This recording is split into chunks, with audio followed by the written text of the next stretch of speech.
I am by training and by rank a comms officer 3rd class aboard a refugee transport. That means I watch frequencies. I log what arrives. I log what doesn't.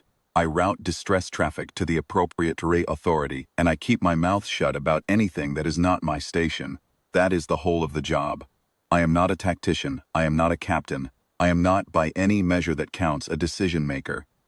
I want to establish that clearly, because what I did that morning, when the Scavenger Compact's interdiction fleet dropped out of Drift Transit 6,000 kilometers off our bow and started painting us with targeting arrays, was follow procedure exactly as written.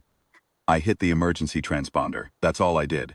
It is literally the first item on the emergency protocol list. Hull breach, transponder. Engine failure, transponder. Hostile contact, transponder. I hit the button that the button was there to be hit. The transponder fired its handshake, burst on every registered emergency frequency in its firmware library, which is a list that the manufacturer loaded at the factory, and which, to my knowledge, no one aboard had ever audited.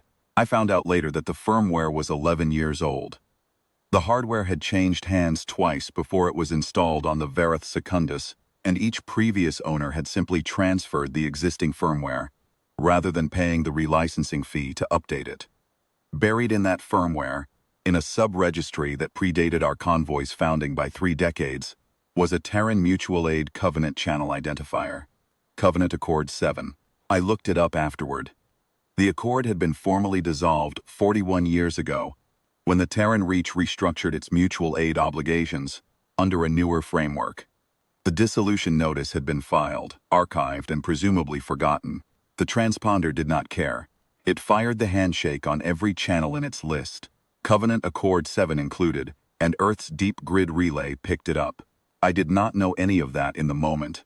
In the moment I knew that the Compact's lead warship was broadcasting a demand for our convoy to heave to prepare for boarding, that our captain was composing a response that I could tell from his posture was going to be entirely futile, and that my transponder board was showing 17 confirmed distress burst acknowledgments from relay stations within range. None of them Terran, none of them capable of responding in time. 17 acknowledged, no responses pending. That was the board state when I hit the transponder. I watched the 17 acknowledgement lights. I watched the compact warship close to 4,000 kilometers. I started composing a personal log entry, which is what you do when there is nothing left to do. Then, the 18th acknowledgement came in. It was on a frequency I did not immediately recognize. The channel identifier resolved after a 2-second handshake delay. Covenant Accord 7, Terran Mutual Aid Registry, Deep Grid Relay Station Kappa 19. The acknowledgement packet was automated, generated by a relay I had never heard of, filing a flag on a covenant I had not known existed. I stared at it for a moment. I flagged it to my senior officer. She looked at it. She said, and I am quoting verbatim because I wrote it down immediately afterward, "That can't be right." She was correct that it was unusual. She was incorrect that it couldn't be right. 11 minutes later, a Terran patrol corvette identified in its own hail as the ICV Constant Bearing dropped out of transit 300 kilometers off our port quarter. One ship, not a fleet. A single corvette with the proportions of a vessel designed to move fast and carry enough armament to make an argument. 2 gun decks, which I could see from our visual feed, and a hull that had the dented, re-welded look of a ship that had been in several arguments before and had not lost them. It had been in transit to a supply depot 2 sectors over. The duty log I obtained later showed that the captain had altered course 9 minutes after the Kappa 19 relay forwarded the Covenant flag to of Terran patrol traffic. 9 minutes. The transponder fired. The relay forwarded. Corvette captain somewhere read a flag on a dissolved Covenant, and 9 minutes later she had changed her heading. The Compact's lead warship hailed the corvette. I was listening to that channel. The Compact's commander asked, with what I would describe as reasonable bewilderment, what business a Terran patrol vessel had in this sector. The corvette captain said, Covenant Accord 7 response to a registered distress flag. Call sign, Verith Secundus, Compact Registry, 17 souls aboard. We're here. Compact commander said. That covenant was dissolved. The corvette captain said, the transponder filed on it. We acknowledged. We're here. There was a pause. The compact commander said, "You have no legal standing. That accord is 40 years dead." The corvette captain said, "Transponder didn't know that. Neither did we until 12 minutes ago. We're here now." I wrote all of that down as it came in. I do not know what the corvette captain looked like during that exchange, but I can tell you what her voice sounded like. The way a wall sounds when you push on it, and it does not move. Not aggressive, not threatening, simply present, there, and not going anywhere. The compact warships set 4,000 kilometers for a long time. Not moving, not closing, not leaving. The corvette didn't move either. I have tried to explain to people who weren't there what those minutes felt like. 17 acknowledgements and no responses, and then one ship that should not exist under a covenant that should not exist turns him up 9 minutes after a firmware artifact fires on a dead frequency, and it just sits there between us and the warship like it has all day. Like there is no calculation being run. Prook. Like the question of whether to stay was decided the moment the relay forwarded the flag, and everything since then has just been fulfillment of a fait accompli. After 22 minutes, the compact warship withdrew. Their fleet went with them. The interdiction was over. The corvette captain hailed us directly then.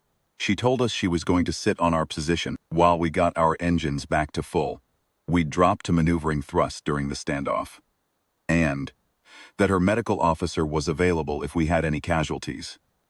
We had 2 crew members who had taken minor injuries during the initial contact. Panic.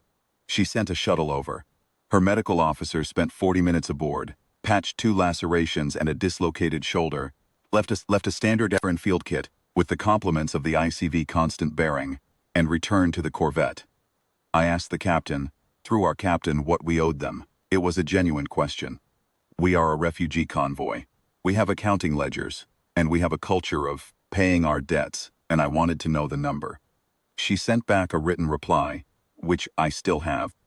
It says, "Covenant Accord 7 specifies no reciprocal fee for mutual aid response. You don't owe us anything. Glad you're intact. Safe travels." That was it. The corvette resumed its original heading 40 minutes later, the constant bearing. I watched it go until it translated out of visual range. I want to be precise about what I am and am not claiming here. The Terran Mutual Aid Covenant was dissolved before I was born. Earth had no legal obligation to respond to that transponder flag. The captain of the ICV constant bearing was, by any reasonable interpretation of current interstellar law, under no requirement to change course. She read a flag on a dead covenant filed by firmware no one had audited, and she turned her ship around. I went back through our transponder's firmware log afterward.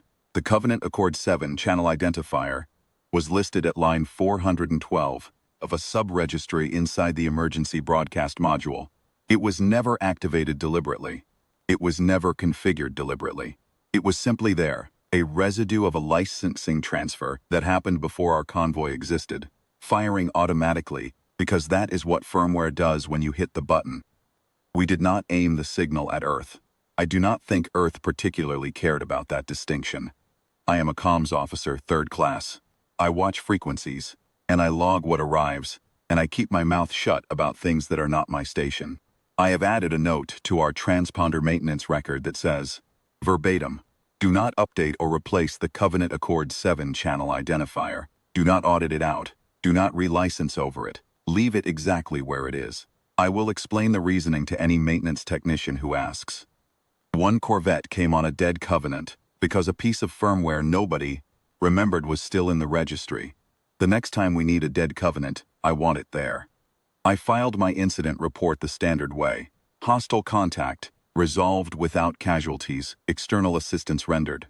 In the assistance field, where the form asks for the assisting party's name and treaty basis, I wrote, ICV constant bearing, Terran Patrol Service, Covenant Accord 7.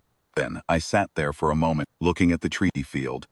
Because Covenant Accord 7 is dissolved, and the form's drop-down did not have a category for a dissolved covenant that showed up anyway.